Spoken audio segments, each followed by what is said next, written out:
Here we are for another astrobiography. And today, Jenny and I are going to be talking about Ghislaine Maxwell. How do you feel about talking about Ghislaine Maxwell today, Jenny? Well, maybe it's a little bit of a departure. I don't necessarily feel like we've talked about notorious people.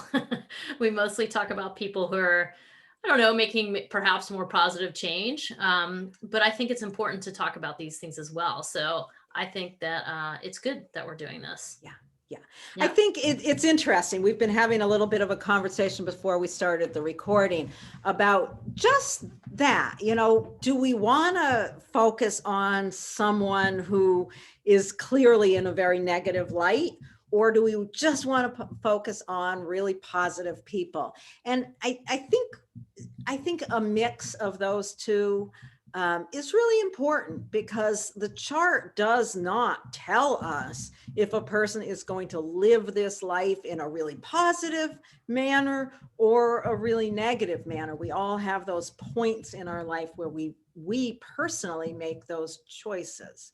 So I think it is good to look at some of the darker side and how it shows up in astrology. So on to Ghislaine Maxwell. You want to open that chart? Sure. Let's see. Yeah, I think that's a good point. We're really talking about potentials here in astrology a lot of the times, like just that it could go one way or another. And when somebody is 60-year-old, as Ghislaine has just turned, they've made a lot of different choices in their life. So we're going to look at what set of potentials has she kind of actualized or worked with. So there. Exactly. So just for the record, she was born on Monday, December 25th, 1961 at 3:20 p.m. in Maison Lafitte, France. I probably totally fractured that word. But anyway, that's where she was born and the date and time. So now here's this chart. We're going to kind of go through it like we have for the last few, talking specifically, beginning with looking at the midheaven, because that area of the chart, that is the piece that we're going to know her for. So Ghislaine's midheaven is right here at 8 degrees Aquarius in the 9th house. So this is where we see her. We see her, actually, I want to make that a little bigger because we cannot look at that midheaven even for a split second without seeing that Jupiter is right there with it. And this immediately suggests a large, expansive statement out in the world. How we see her is as a pretty big entity in herself. What else do you think about just having Jupiter there? Anything else come to mind? I do think when I see, you kind of just said it, like the Jupiter on the midheaven, but I do tend to think about that this person's probably showing up somehow in public, because the midheaven really represents the public. Right. And with Jupiter there, like you just said, it's going to be larger than life. So we're already thinking about somebody who's showing up loud. Right. And what about the Aquarius? What is the Aquarius itself? Before we even think about the rulership of that Aquarius, what does that Aquarius tell us? Well, an Aquarius is an interesting sign, because on one hand, it's this, humanitarian, like, let's think big picture, let's think the future, and just really be innovative, and really sort of the sign of the genius or the inventor. But on the other hand, it can be cold, detached, perverse. I mean, so far detached that it cannot relate whatsoever to anyone or else. So totally devoid of emotion, really, or sympathy. I like spectrum.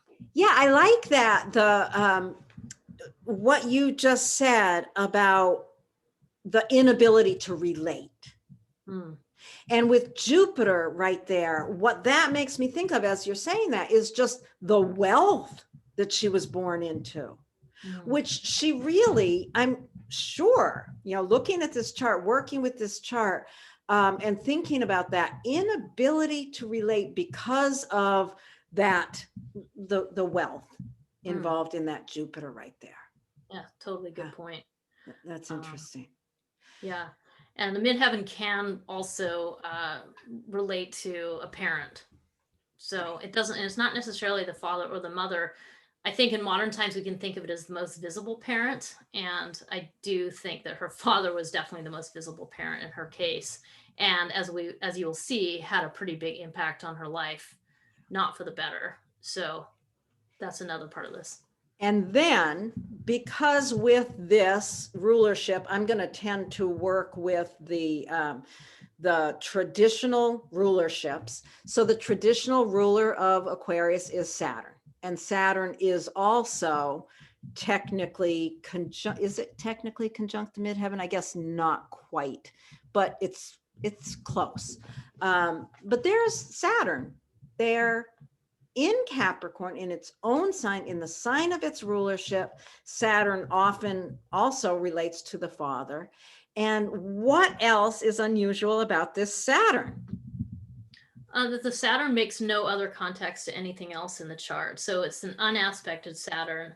And whenever you see an unaspected planet, you're thinking about something that somehow just ends up dominating the chart because it just runs away with it. It's kind of wild and alone, and it's not connected. So it can be disassociated as well. Something that is I don't know. I just think about that dominance. Yeah.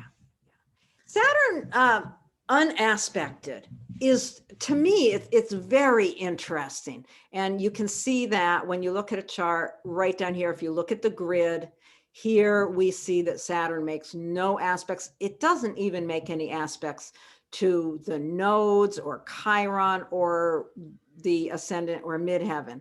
And to me, an unaspected planet just means the aspects to the other planets themselves. But in this case, it's like it doesn't touch anything. And to me, when I see Saturn unaspected, yeah, it does. It takes over the chart in a way of the lack of responsibility. I think that's the danger of it. Not that that's what has to happen. If you see that Saturn is not aspected in your chart, that does not mean that you're not going to take responsibility for your own actions, but it's going to mean that it's something you need to think about, I'd say. Yeah. Because I have seen this in other charts as well, where that unaspected Saturn can result in, yeah, it's not my responsibility. Yeah, I think that was really interesting. You brought that to my attention ahead of time, and I hadn't necessarily thought about it in that way, but that's perfect because Saturn really is about accountability, right, and responsibility, and having that, just someone who takes no responsibility for their actions, which is certainly what this chart appears to, this person appears to do, even now. So right. And another thing, as you're saying that, I'm thinking, and also reality, the inability to face reality. Yeah. Mm-hmm. And that's kind of interesting, you know, just seeing her in this past week in her court case, how she's just so detached from the reality of what she's done, what she's created, where mm-hmm. she's at in current time.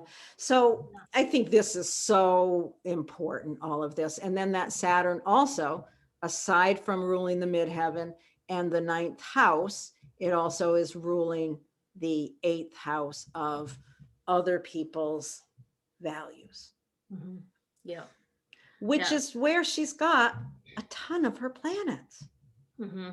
Like Capricorn. I think that does count as a stellium just because there's 4 planets in the sign of Capricorn. But also I think too, like the Saturn that we're looking at, you just have to keep looking at the relationship with her father, because when you do a little research on her life story, it's definitely the connection with her father is very wealthy, who seems to have drawn her into a very, I don't know, just some really bad choices at an early age. So I think you can really follow that symbolism here. Yeah. Yeah. And, you know, if you also look just at the hemisphere emphasis in this chart, there's so much of a statement of her giving herself away, giving her power away to powerful people, strong, powerful people, starting with her father. And yeah, if you really dig into her story, there's not a lot of difference between her father and Jeffrey Epstein, really. It's the way I Yeah. look at it. You know, she kind of went from that relationship with her dad to this relationship with Jeffrey Epstein. And, you know, that eighth house just being so much about the navigation of other people's values, Mhm. other people's stuff. And how did she manage to navigate other people's values and other people's stuff? Well, think about Capricorn, that energy to strategize and deploy resources.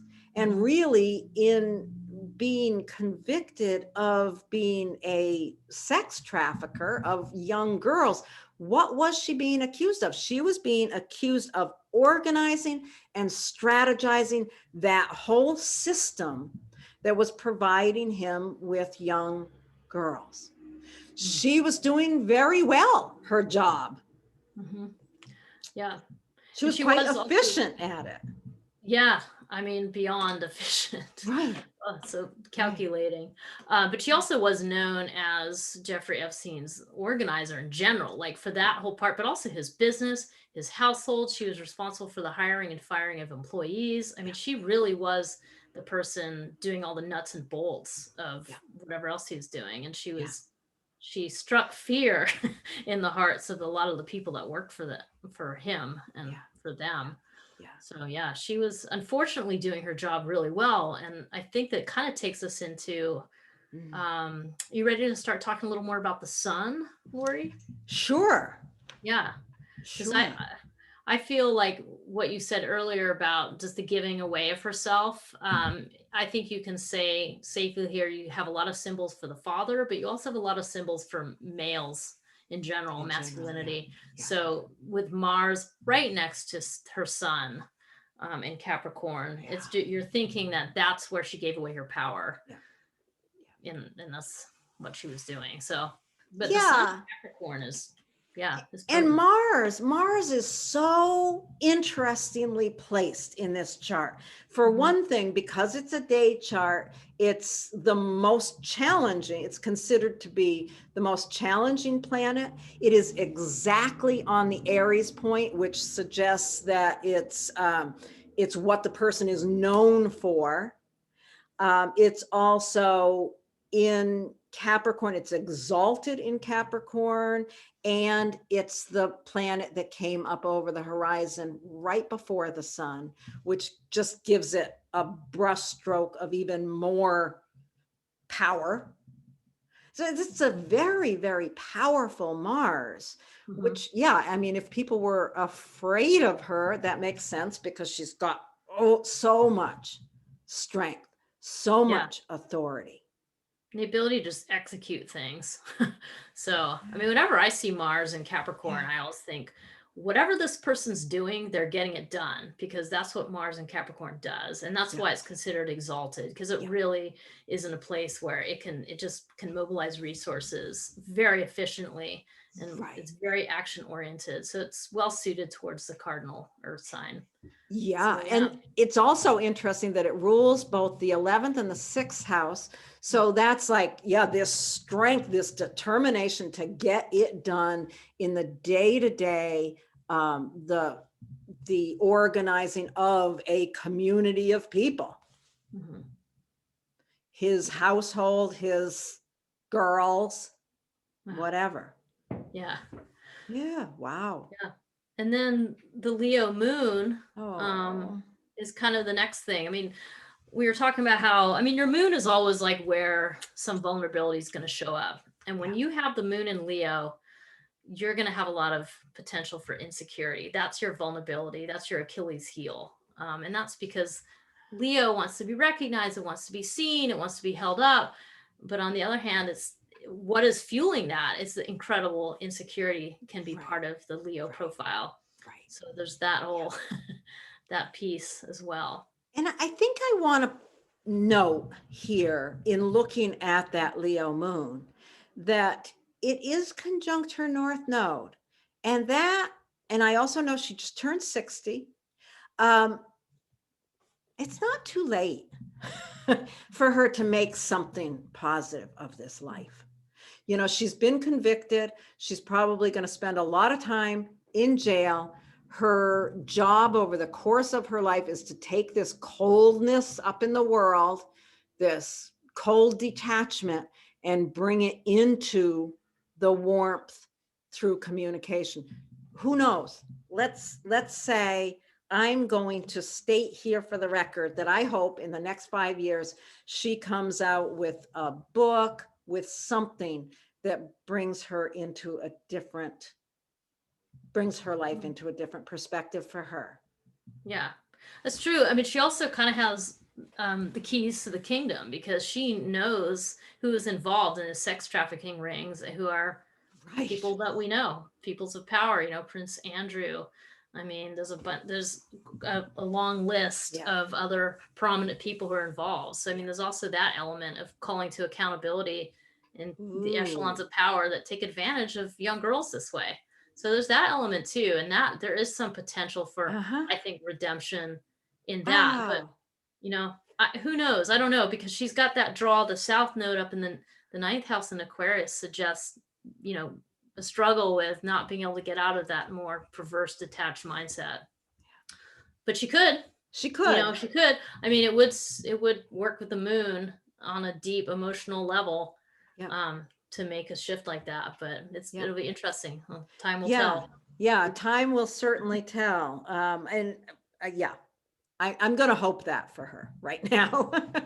For Yeah. some reason, just, you know, as you were talking about that vulnerability of that Leo moon, it's like, yeah, she could shift that, because the gift of the Leo moon, if she does the work to bring herself down to that south, that north node, is the warmth and the open-heartedness, and she could get there. You Yeah. never know. She hasn't, but She certainly hasn't at this yeah. point. Yeah. And And there you have the T square yeah, with yeah, I just could, when I saw this, I saw Neptune as squaring the moon. I thought, first of all, something about grief, or some way in which she was not met with motherly energy in her early years. And that is a possibility, as she was born 2 days after an elder brother was in a really bad car that's accident. right.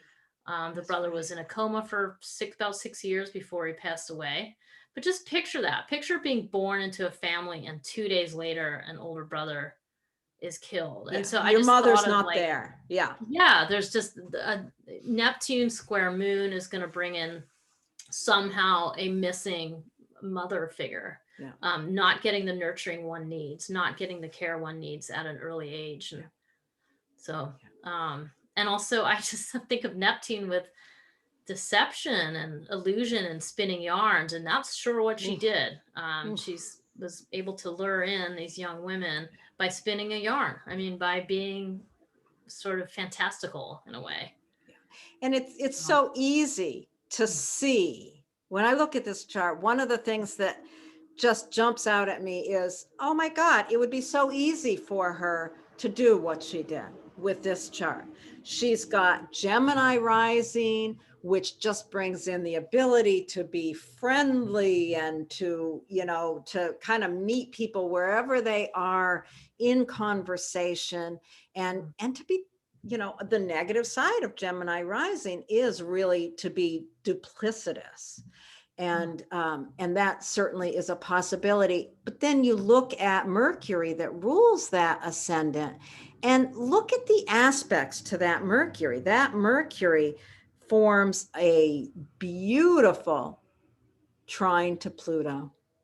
The empowerment of her voice when she encounters people. And then Venus also trining, does it also trine? No, Venus trines Uranus.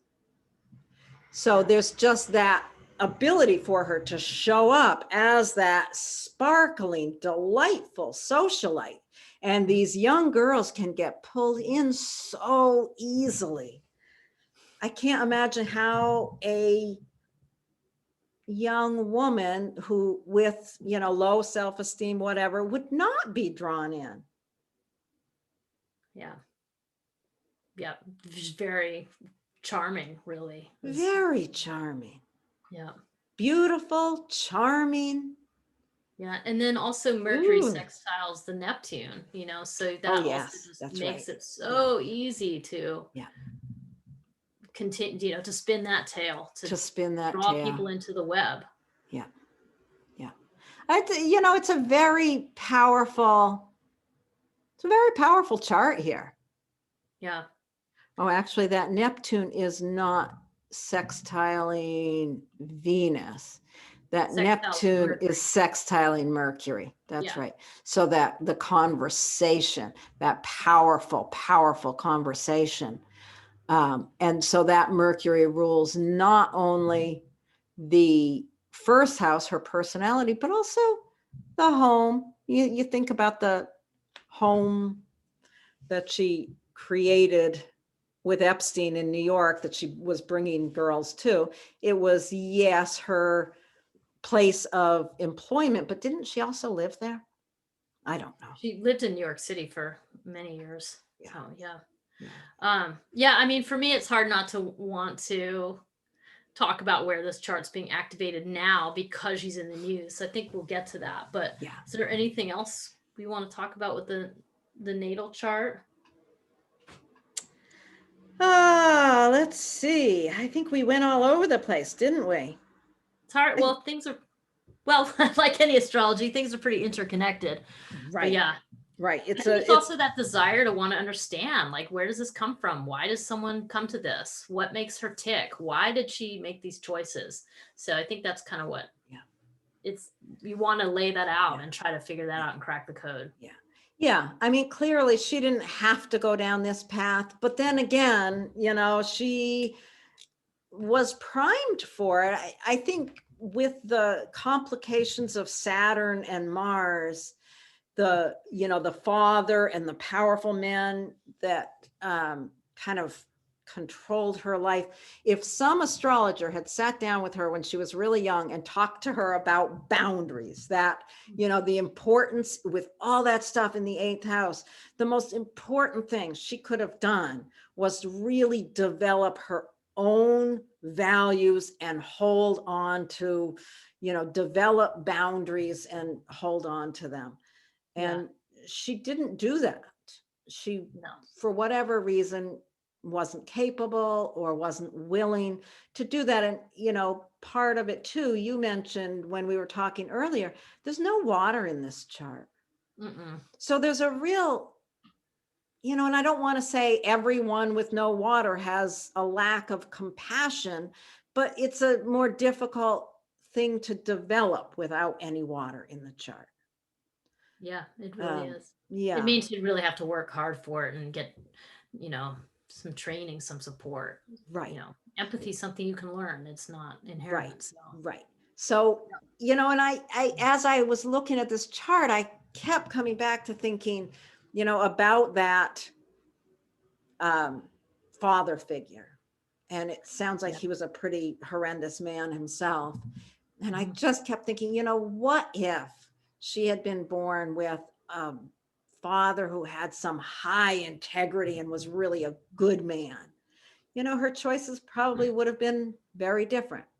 They were still her choices, but I guess what I want to say on that note is that that's one of the things with astrology is I cannot look at any chart without developing a certain amount of compassion in the process of looking at it for how this person's life unfolded, which is one of the reasons that there are a few people in the world that I won't look at their charts because I don't want to develop compassion for them.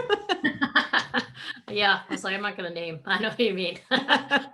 Not many, I'm willing to develop compassion for almost anyone on this planet, but there are a few that I shy away from. And I wasn't thinking of it when I started working with this chart, but as soon as you started talking about the vulnerability of that moon, I felt myself kind of like, oh, she, like she is a person. I mean, she is a person. But it's, yeah, I Ugh, don't know. If I I was think, one of the girls, I would have a hard time with that. yeah. Yeah. Oh, absolutely. So let's Yeah. hope that she redeems herself by bringing forth some of the people she knows are also guilty in this. Let's hope that for her. And let's just real quickly look at her transits. Are we Yeah. ready for that? Yeah, that because it's really hard. We've talked about the importance of Saturn in this chart, such a Saturnian chart.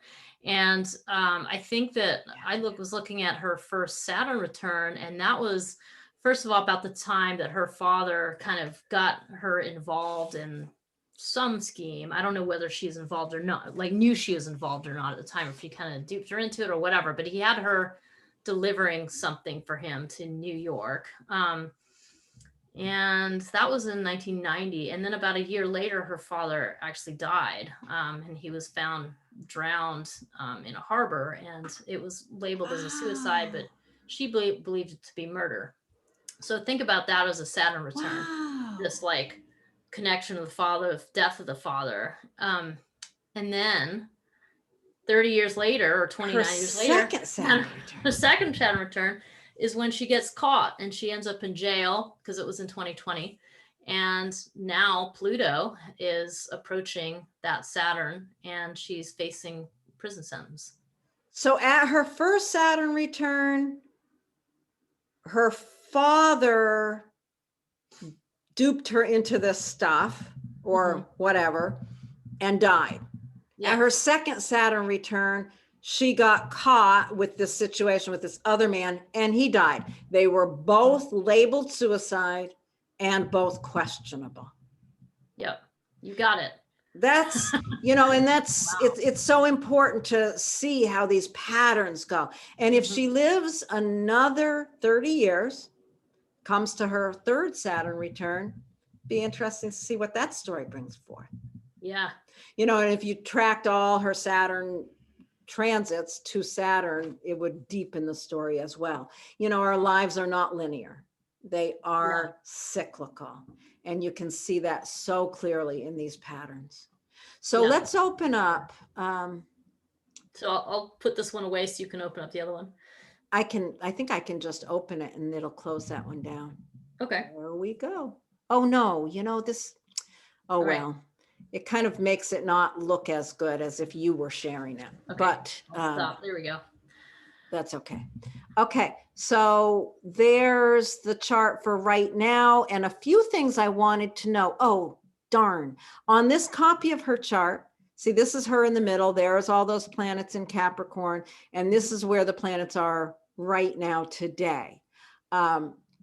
One problem I see immediately is that in her natal chart, we could see that Chiron was right here at 2 degrees of Pisces. Jupiter is currently conjuncting her Chiron. What does that tell you, Jenny? When I saw the Chiron and Pisces in her natal chart, I just thought about that she's showing up as bringing a lot of suffering to people, and Jupiter's kind of saying, you know what, honey, this is what you've done. And now I'm going to take you on the path that you created for yourself in a lot of ways. It's kind of what I think about it, because Jupiter's considered such a beneficial planet, but Jupiter's like, yeah, but it's not going to just suddenly make something roses out of something that is right. Not from that root. So Jupiter is always thought of as this great benefic, and it is. However, the fact of the matter is it is going to expand whatever it touches. And if that expansion is the view of what she's created in the world, that's what it is. Yeah. I think that's well said. I couldn't come up with that. That was great.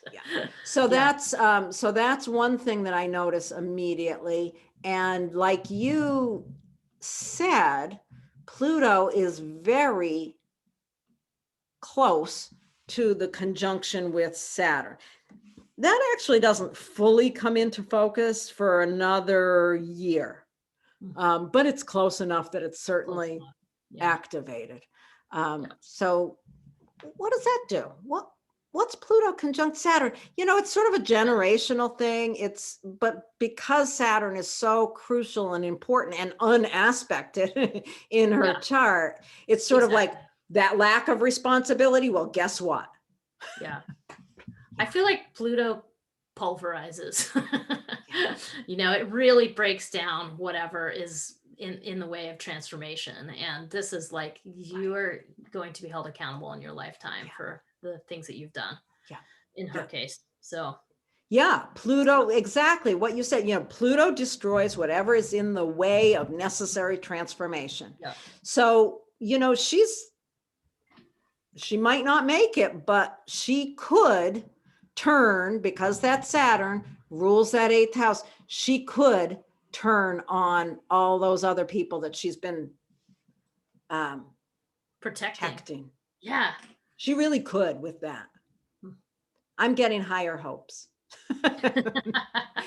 So the other thing that we have to note that's going on for her is she's had Saturn conjuncting her midheaven. That's pretty clear.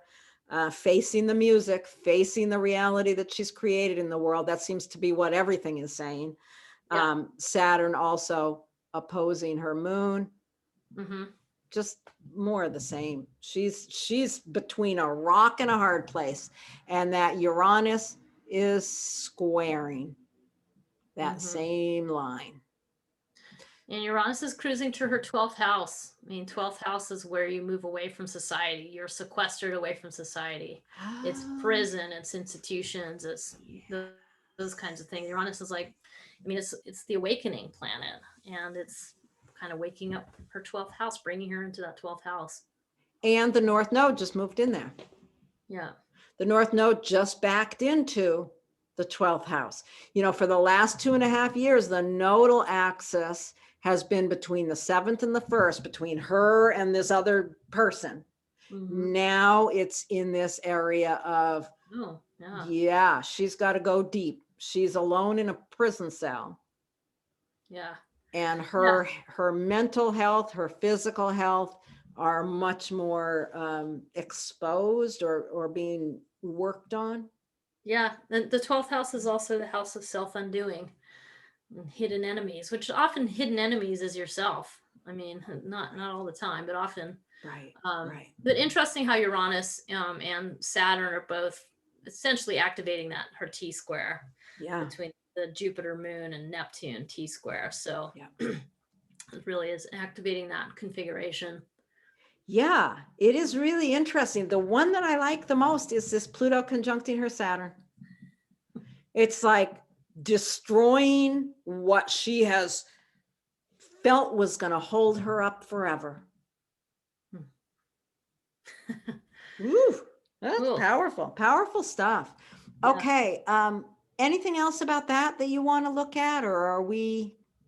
No, I think we've covered the bases on the transits, which we don't always include, but it was worth including this time because there's a lot going on, and especially a chart like this where so much of it was about responsibility and accountability, with Saturn being so prominent, and to have it be Saturn that's being impacted in a lot of ways, and then Saturn, the planet, transiting to her midheaven. So it really is like a lot of Saturn statements and all coming to bear. So you can really see the patterns in her horoscope and in her life. Yeah. One thing that would be interesting, I didn't look at it at all here, but one thing that would be interesting to look at for her would be how the upcoming end of this year Mars retrograde is going to impact her chart. We'll have to look at that at some point because Mars is also so crucial in her natal chart. Yeah, and it'll be in her first house, won't it? Oh, so I think it's in Gemini, but I'm not sure. I haven't checked, but recently. Interesting. I have it written down here nearby, but that's okay. We'll let that go for now. Maybe we'll talk about it again later. If something big changes and she all of a sudden, falls to her knees and apologizes and turns in everybody, then we'll come back and we'll talk about it again. Yeah. So thank you, everybody. Thank you, Jenny. This has been really fun and interesting to look at Ghislaine Maxwell's chart. And the next one we do will be a little more upbeat. Yeah. Okay. Thank you. And wait, before we hang up, where can I find you if I want to hire you? Oh, you can find me at hiddenpathastrology.com. All What about right. you? And you can find me at astrolore.org, and you can find both of us on social media and on YouTube. Okay. Right. Thank you, Jenny. Thanks, Lori. Thanks, Bye-bye. everybody. Bye.